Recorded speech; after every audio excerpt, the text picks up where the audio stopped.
Sa pinakamalalim na sulok ng unit ng solitary confinement ng bilangguan, may nakatirang kakaibang bilanggo. Araw-araw ay umaakyat siya sa mga pader, hindi para tumakas, kundi para sanayin ang kanyang katawan. Habang ang iba ay humihinto para magpahinga, siya naman ay nakatuon sa pagbubuhat ng mga mabibigat. Habang ang iba ay nagpapahinga, nagpapatuloy siya sa pagsasanay sa boxing. Kasama ng paggawa ng mga pull-up at push-up, dinadala niya ang pinakamabibigat na mga kahoy, at tumatakbo pa nga sa ulan upang lalong lumakas ang kanyang stamina. Ang pinagmumulan ng kanyang pagkahumaling na lumakas ay nagmumula sa puot na nakatanim sa kanya. Bago siya makulong, namuhay siya bilang isang ordinaryong inhinyero na may mapagmahal na asawa. Isang gabi, isang kriminal ang pumasok sa kanilang tahanan. Narinig ni Kyle LeBlanc ang kanyang asawa na sumisigaw ng tulong sa telepono at dali-daling bumalik dahil sa takot. Pagdating niya, nakita niya itong nakahandusay at naliligo sa dugo. Kalaunan, nagtagumpay si Kyle na mahuli ang salarin at dinala sa korte. Gayunpaman, sa kanyang pagkabigla, sinuhulan ng mayamang kriminal ang hukom at idineklarang walang sala at nakalaya. Nang makita ang walang kahihiyang ekspresyon ng lalaking pumatay sa kanyang asawa, si Kyle ay napuno ng nag-aalab na galit. Nang matapos ang paglilitis, dinukot niya ang baril ng isang pulis at binaril ang kriminal bilang paghihiganti para sa kanyang asawa. Ngunit ang tunay na trahedya ay naghihintay pa lamang. Si Kyle ay hinatulan ng habang buhay na pagkakakulong at ipinadala sa pinakamapanganib na bilangguan sa rehiyon, kung saan ang mga bilanggo ay malupit at ang karahasan ay karaniwan. Hindi pinapansin ng mga tiwaling gwardya ang walang tigil na away at patayan. Pagpasok, napilitan ng mga bilanggo na isuko ang lahat ng kanilang mga gamit. Isang gwardya ang nahumaling sa singsing sa kasal ni Kyle. Nang tumanggi si Kyle na isuko ito, marahas siyang sinalakay ng gwardya at kinuha ito ng sapilitan. Sa loob ng bilangguan, mayroong isang malupit na bilanggo na nagngangalang Andre na nasisiyahan sa pagpapahirap sa mahihina. Ang kasama ni Kyle sa selda na si Billy ay madalas na tina-target ni Andre. Ngunit hindi ito pinapansin ng mga gwardya dahil sinusuhulan niya sila. Nang gabing iyon, umalingaw-ngaw sa buong selda ang masasakit na sigaw ni Billy na nagpapanatiling gising kay Kyle sa buong oras. Kinabukasan, nakita ni Kyle ang kaawa-awang kalagayan ni Billy at ang arogante na ekspresyon ni Andre na agad na nagpaalala sa kanya ng pagpatay sa kanyang asawa. Hindi na napigilan ng galit, sinuntok niya si Andre sa mukha na humantong sa isang away sa pagitan nila.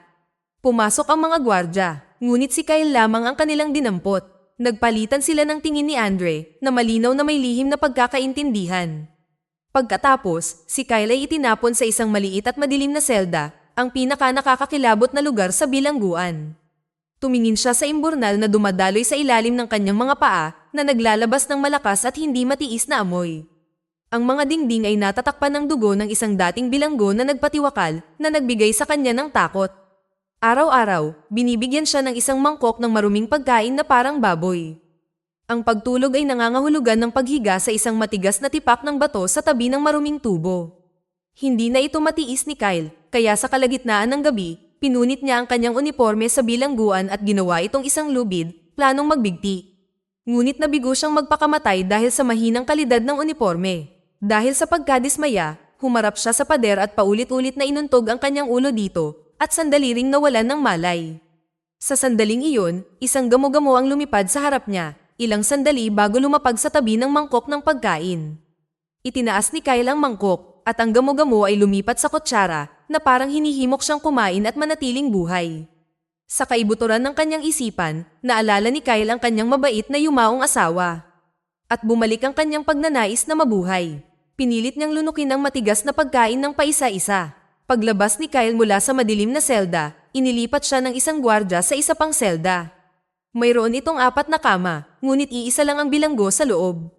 Walang awang sinabi sa kanya ng gwardya na may nakatirang serial killer doon at napatay na niya ang 3 niyang dating kasama sa selda. Gamit ang mapang asar na tono, idinagdag ng gwardya na kung gusto ni Kyle na mabuhay, dapat niya siyang bayaran agad para mailipat siya. Di nagtagal, ikinulong si Kyle sa loob at noon niya lang napagtanto na ito ay tinitirhan ng isang mapanganib na lalaki na kilala bilang 451.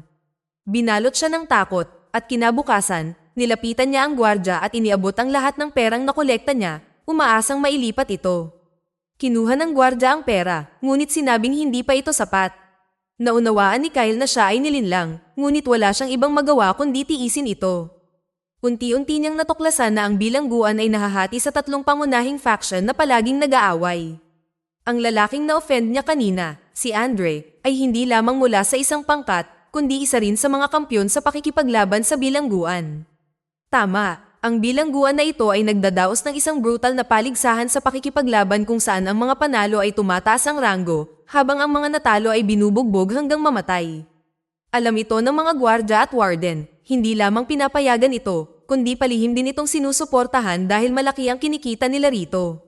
Hindi nilayon ng grupo ni Andre na pakawalan si Kyle at habang sila ay nagtatrabaho, dinakip nila siya at binugbog, habang ang mga gwardya ay nagmamasid mula sa gilid. Hindi lamang ito binaliwala, kundi kalaunan ay ikinulong din siya sa isang selda. Sa isang maulan na araw, bumuhos ang tubig diretso sa gusali, na lalong nagpatindi sa dati ng malupit na kondisyon. Sa kanyang matinding kawalan ng pag-asa, sa wakas ay napagtanto ni Kyle ang isang katotohanan. Sa malupit na lugar na ito, tanging karahasan lamang ang makapagpoprotekta sa kanya. Nagsimula siyang magsanay na parang baliw, umaakyat sa mga pader, gumagawa ng mga pull-up at push-up, sinusuntok ang mga sako ng buhangin. Nagbubuhat ng mga mabibigat, nagdadala ng mga kargamento, at tumatakbo para sa stamina. Pagkatapos ng ilang buwan ng matinding pagsasanay, pumasok si Kyle sa kanyang unang laban, at ang kanyang kalaban ay walang iba kundi si Andre. Pagkasimula pa lang nito, tinamaan si Kyle at tinamaan ng malakas na suntok sa tiyan. Lubos siyang binugbog ni Andre, ngunit tiniis niya ang mga suntok at nakahanap ng pagkakataong gumanti ng isang suntok, pagkatapos ay 2, 3, at sunod-sunod na suntok. Ngunit nang makabawi si Andre, patuloy niyang sinuntok si Kyle ng walang awa. Hinampas siya ni Andre sa balikat, inihagis sa lupa at marahas na itinusok ang tuhod nito sa ulo. Naiwan si Kyle na bugbog at duguan, nahihirapang tumayo, ngunit muling bumagsak. Sa huli, hinawakan ni Andre ang binti nito at hinampas sa isang poste. Sa sandaling iyon, sinipa ni Kyle si Andre sa singit, pagkatapos ay sumugod at kinagat ang leeg nito. Agad na nagbago ang sitwasyon, ngunit naramdaman ng mga gwardya na may mali at sumugod sila para hilahin sila. Napunit na ang lalamunan ni Andre at agad siyang namatay. Nang makita ito, mula sa mga bilanggo hanggang sa mga gwardya at maging ang mga pinuno ng faction. Lahat ay napanganga sa gulat. Nasaksihan nila ang pagpunit ni Kyle sa lalamunan ng kanyang kalaban at habang ang kanyang katawan ay basang-basa ng dugo, nagpakawala siya ng isang malahalimaw na ungol na nagpalayo sa lahat. Mula noon, si Kyle ang naging bagong fighting champion ng bilangguan. Walang ingat at walang humpay ang kanyang paraan ng pakikipaglaban. Tinatanggap niya ang unang suntok, ngunit pinapalitan ng 4, 5, o 6 na suntok hanggang sa matumba ang kalaban. Dahil nakasaad sa patakaran ng laban na mamamatay ang matatalo. Isa-isa na pinapatay ni Kyle ang mga kalaban at unti-unting tumataas ang kanyang katayuan. Ginupit niya ang kanyang mahabang buhok at inayos ito ng maayos na slick back haircut na nagbibigay ng imahe ng isang amo. Ang naiiba kay Kyle ay ang kanyang kasama sa selda, si Billy. Dahil sa karahasan ng bilangguan, ang tanging nais ni Billy ay makatakas. Ilang beses siyang sumubok na tumakas, ngunit paulit-ulit siyang nahuli, ngunit hindi sumuko. Isang araw, gumamit siya ng ninakaw na susi para mabuksan ang pinto ng selda. At akmang kukunin na sana ang nakatagong pliers nang mahuli siya ng isang gwardya na abala. Sa pagkakataong ito, nakatakda na ang kapalaran ni Billy.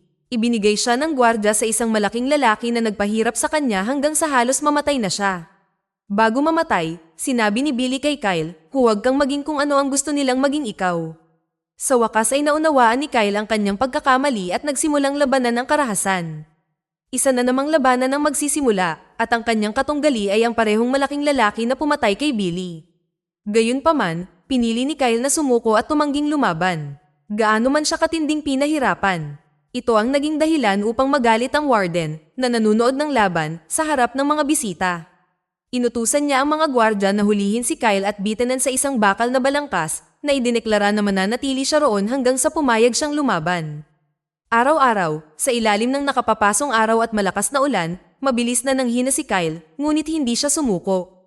Ang kanyang paglaban ay nagsimulang makaimpluwensya sa ibang mga bilanggo, at unti-unti nilang napagtanto na sa bilangguang ito, ang warden lamang ang nakikinabang, habang ang mga bilanggo ay mga sakripisyo lamang. Dahil dito, naglaho ang mga alitan sa pagitan ng mga paksayon at natapos ang labanan sa arena. Tuluyang bumagsak ang pakana ng warden para kumita. Sa pamamagitan ng pagtatyaga ni Kyle, sa wakas ay nalampasan ng kapayapaan ang karahasan. Gayunpaman, hindi nang ahas ang mga gwardya na patayin siya. Dahil tiyak na kapag ginawa nila, siya ay magiging martir. Isang araw, pinalaya si Kyle at sa wakas ay nagpa siya ang warden na gawin siyang halimbawa. Ngunit sa halip na utusan ang mga gwardya na sumalakay, pinalabas ng warden ang isa pang bilanggo, isang napakalaking lalaki na parang halimaw na halos 2 metro ang taas. Inalis ng higanti ang kanyang collar at sumugod patungo kay Kyle at binugbog ito ng walang awa at sinubukang sakalin hanggang sa mamatay. Sa sandaling iyon, desperadong sinimulan ni Kyle ang pagkatok sa bakal na pinto. Nang marinig ang pagkatok, biglang tumigil ang higanti at bumitaw. Lumalabas na noong nakakulong si Kyle sa solitary confinement, may naririnig siyang kumakatok sa dingding sa tabi niya at sumasagot siya ng 2 katok. Sa paglipas ng panahon, nakabuo siya ng koneksyon sa hindi niya nakikitang kapitbahay na iyon. Na siyang higanti pala, bagamat limitado ang katalinuhan, nakilala ng higanti si Kyle at inabot ito para hawakan. Namangha ang warden sa nakita, na agad na nag-utos sa mga gwardya na itutok ang kanilang mga baril. Upang protektahan si Kyle, sinugod ng higanti ang mga gwardya, tinamaan ng mga bala habang dinadaig sila, at nakapasok pa sa mga pintuan ng bilangguan bago tuluyang bumagsak. Sinimulan ng mga galit na bilanggo ang pag-atake sa mga gwardya at di nagtagal ay nagsimula ang malaking kaguluhan. Na may karahasan, pagkasira, sunog at mga pagtatangkang tumakas sa lahat ng dako. Nang dumating ang mga gwardya at armadong puwersa na may dalang mga machine gun, saka lamang napigilan ang kaguluhan. Sa gitna ng kaguluhan, nakilala ni Kyle ang kanyang kasama sa selda na si 451. Lumalabas na hindi siya isang mamamatay tao, kundi isang hukom. Ang mga taong pinatay niya ay pawang mababangis na kriminal. Itinago rin ni 451 ng isang talaarawan na naglalaman ng ebidensya ng marahas na pinagkakakitaan ng warden sa mga nakalipas na taon. Ibinigay niya ito kay Kyle. Sinabihan itong ilabas at ilantad ang kalupitan ng warden. Tungkol naman sa pagtakas, may plano na ni 451. Gusto niyang makilahok si Kyle sa isang huling laban. Ano man ang resulta, para hindi siya mapahamak, ay padadala siya ng warden sa lugar ng pagbitay na magiging perpektong pagkakataon para makatakas. Di nagtagal pagkatapos, pumasok si Kyle sa kanyang huling laban at ang kanyang kalaban ay ang parehong malaking lalaki na pumatay kay Billy. Sa pagkakataong ito, sa ilalim ng buong lakas ng mga suntok ni Kyle, ang lalaki ay mabilis na natalo at itinusok sa isang matulis na kahoy, kapalit ng buhay ni Billy. Gaya ng inaasahan, dinala si Kyle sa lugar ng pagbitay. Sa loob ng garahe, biglang umatake si 451 na nagtatago at tinulungan si Kyle na talunin ang mga gwardya. Pagkatapos, pinalitan ni 451 si Kyle ng ibang damit at sinabihan itong sumakay sa kotse ng warden, ngunit naiwan si 451 dahil mayroon pa siyang mahalagang bagay na dapat tapusin. Di nagtagal, dumaan si Kyle sa maraming checkpoint dala ang mga ebidensya at tumakas at sa wakas ay nakalaya bilang isang taong may hustisya. Samantala, pumasok ng palihim si 451 sa opisina ng warden. Dahan-dahang papalapit na may hawak na pliers nang biglang pumasok ang mga gwardya, nadatnan nila ang warden na sapilitang tinanggalan ng dila at pinarusahan sa pamamagitan ng pagbunot nito. Ang lalaking nakinabang sa karahasan ay tuluyang nawasak ng karahasan. At dahil dyan, nagtatapos na ang kwento. Dito na nagtatapos ang kwento. Sana ay nagustuhan nyo. Mag-subscribe na kung hindi ka pa nakasubscribe. Pindutin na rin ang notification bell at like button upang matulungan ang channel, and leave a comment down below. And as always, thank you for watching.